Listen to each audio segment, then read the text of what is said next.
आहे की माझा वाढदिवस वर्षानुवर्ष होत आहे, पण या वर्षीला आम्ही त्या वाढदिवसाला एक वेगळं याने विशेष रूपाने आम्ही आज वाढदिवस साजरा करत आहोत.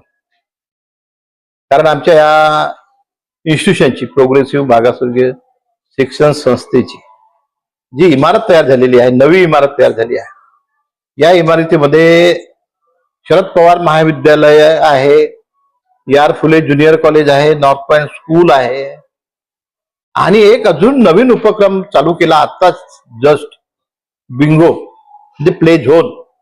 म्हणजे लहान विद्यार्थी म्हणजे 1.5 वर्षापासून 2 वर्षापासून ते या झोनमध्ये प्ले झोनमध्ये येऊन ते प्लेवे मेथडनी खेळणार आणि एन्जॉय करणार, त्याच्याबरोबर त्यांचे पॅरेंट्स सुद्धा एन्जॉय करणार. यासाठी आपण आज त्या प्ले झोनचे सुद्धा आपण उद्घाटन करणार आहोत. आणि ह्या शाळांच्या ह्या जे मी माझ्या संस्थेच्या अंतर्गत जे तुम्हाला सांगितलेलं आहे त्यांच्या सुद्धा वेगवेगळ्या विभाग वाईज त्यांचं डिस्ट्रीब्युशन, त्यांच्या रूमचे डिस्ट्रीब्युशन, त्यांच्या विभागाचे डिस्ट्रीब्युशन करून आज माझा वाढदिवस सर्व माझ्या कर्मचाऱ्यासोबत, सर्व प्राध्यापकासोबत, सर्व प्राचार्यासोबत आज माझा वाढदिवस साजरा होत आहे. सर, मुमताज महल यांच्या स्मरणार्थ ताजमहल बांधलेला आहे आणि तुमची जी अर्धांगिनी आहे मॅम अर्चना मॅम त्यांच्या म्हणजे त्यांच्यावर तुम्ही जॉबवर प्रेम करता म्हणून तुम्ही शाळेचं नाव दिलं. नाही, ते कसं आहे की आम्ही सोबत एक म्हणजे जोमाने काम करतोय सोबत. जेव्हा संस्थेची जेव्हा स्थापना झाली तेव्हा मी माझं जेमतेम एंगेजमेंट झालं होतं. म्हणजे एंगेजमेंट झालं तेव्हाच मी मॅडमचं नाव मी संस्थेत घातलं की मी आणि माझ्यासोबत ती म्हणजे अर्चना ती सोबत राहून आम्ही ह्या संस्थेची एवढी मोठी प्रगती केली. आणि प्रत्येक क्षणात, प्रत्येक वेळात, प्रत्येक कार्यक्रमामध्ये तिचाच मोठ्या प्रमाणात कार्यक्रमात सहभाग राहतेच. आणि त्यामुळे ह्या संस्थेला जी भरारी आहे, आज त्या संस्थेच्या अध्यक्ष आहे आणि हे त्यांच्यामुळे जरी मी काम करत असेल पण त्यांचा हातभार लावल्याशिवाय आपण कुठेच भरारी घेऊ शकत नाही. म्हणून त्यांच्या भरारी सहित आपण या संस्थेचं आपण एक भरारी म्हणून किंवा संस्थेची एक प्रगती फार मोठ्या प्रमाणात होत आहे. आणि त्या प्रगतीसोबत प्राध्यापकासोबत आपला वाढदिवस साजरा आपण नेहमी करतो आहे. त्याप्रमाणे आज आपण वेगळ्या पद्धतीने आपण त्याला वाढदिवस साजरा करत आहे. ते आपण त्याला रूप दिलेलं आहे की उद्घाटन सोहळा, जन्मतारखेचा सोहळा, असं वेगवेगळं आपण रूप दिलेलं आहे. भरोशी शाळेत फार मोठे उपक्रम आहेत की मी ह्या प्रोग्रेसिव्ह मागासवर्गीय शिक्षण संस्थेची एक उत्तुंग भरारी व्हावं जी माझी इच्छा होती की इथपर्यंत मी यावं. परंतु माझी इच्छा अजून प्रगट झाली आहे की मी संस्थेच्या प्रोग्रेससाठी माझ्याकडे इंजिनिअरिंग कॉलेज यावं, मेडिकल कॉलेज यावं, नर्सिंग कॉलेज यावं आणि मी त्या प्रयत्नात आहो. आणि त्यासाठी मी उमरेड रोडवर 3 एकर जागा घेतलेली आहे आणि त्यामध्ये माझं आता प्रोजेक्टचं काम सुरू आहे.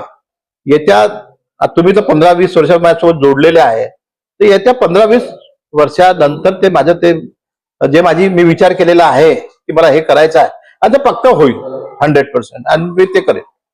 काय संकल्प केलेला आहे तुम्ही या वाढदिवसानिमित्त? या वाढदिवसानिमित्त हा संकल्प केलेला आहे की जो या संस्थेमध्ये जो प्लेवे झोनचं जे मी उद्घाटन करणार आहोत आणि त्या प्लेवे झोनच्या माध्यमातून मला विद्यार्थी मोठ्या प्रमाणात आणि चांगल्या प्रमाणामध्ये विद्यार्थ्यांनी शिकलं पाहिजे, विद्यार्थी मोठ्या प्रमाणात आले पाहिजे. त्यामुळे मी ते प्लेवेचं ते एक उद्घाटन म्हणजे एक प्लेवेचं एक इन्स्टिट्यूशन सुरू केलेली आहे. ते आता आपण उद्घाटन करू तुमच्या सोबतच. आणि त्याचबरोबर आपण या वर्षीला आपल्या ह्या संस्थेमध्ये आपण 2 कोर्सेस आणलेले आहेत, टेक्निकल कोर्सेस. एक IT इंटेरियर टेक्निशियन आणि CS कम्प्युटर सायन्स असे 2 जे कोर्स आपण आत्ताच आणलेले आहेत. ते म्हणजे या 2-3 महिन्यामध्ये. आणि आज मोठ्या प्रमाणात त्या IT आणि CS या 2 विषयाला फार मोठ्या प्रमाणात विद्यार्थ्यांची मांग आहे आणि त्याप्रमाणे लोकांचे प्रवेश, विद्यार्थ्यांचे प्रवेश झालेले आहेत. साहेबांचा वाढदिवस आहे, काय तुम्ही त्यांना शुभेच्छा द्याल? काय त्यांच्यामध्ये कुठलं व्यक्तिमत्व आहे की तुम्हाला त्यांच्यातलं आवडतं? सर्वप्रथम सर्वांना नमस्कार. आज श्रीमान रमेशजी फुले, डायरेक्टर प्रोग्रेसिव्ह मागासवर्गीय शिक्षण संस्थेचे ते डायरेक्टर आहेत.